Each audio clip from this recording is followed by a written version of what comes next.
making the details, or installing them as the case may be.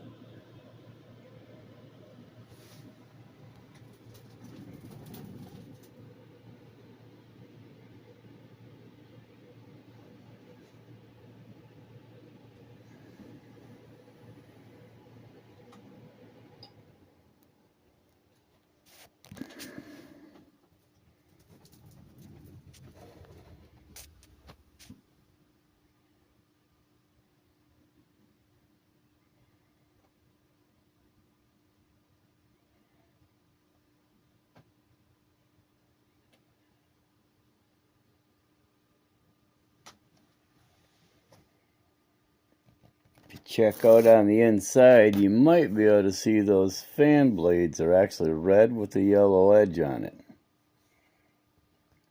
Check back later.